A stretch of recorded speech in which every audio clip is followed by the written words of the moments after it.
So, given that I have just put up a video entitled A Review of John MacArthur's Why I'm a Cessationist, I suppose it makes sense for me to follow that up with a video. I might as well entitle it Why I'm a Continuationist. I am a continuationist because I believe that continuationism or charismaticism is that which most thoroughly comports with the biblical narrative of the breaking in kingdom. This is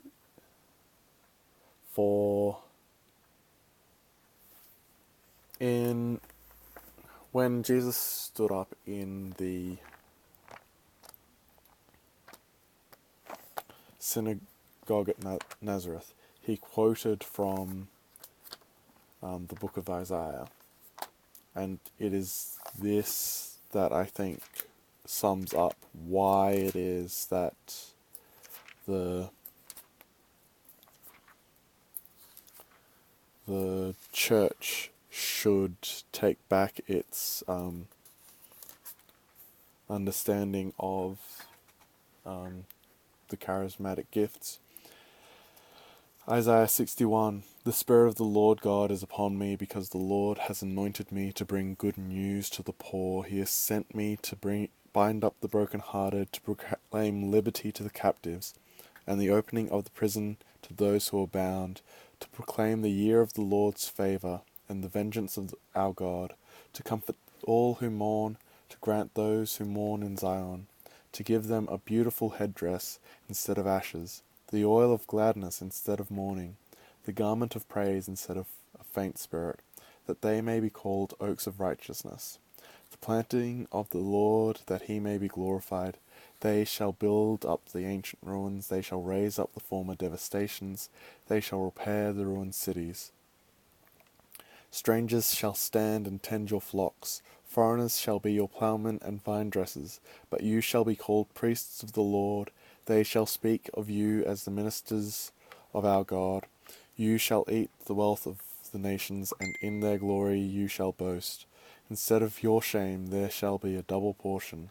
Instead of dishonour they shall rejoice in their lot. Therefore in their land they shall possess a double portion. They shall have an everlasting joy. It's not just a image. Christ said when he finished reading the passage that it was fulfilled today in the presence of the hearers. And so it's not, we can't talk of it as something that, well, it happened in Jesus' day and it will happen again in the in glory. It's something that defines our, or should define our experience of God in the present time. That God is active, that God is moving amongst us, that the kingdom is breaking in through God's work within us.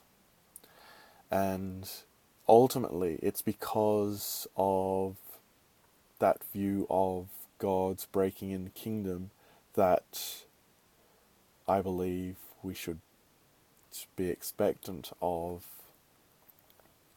the miraculous working of God in our midst. It's this and nothing else that means God is working.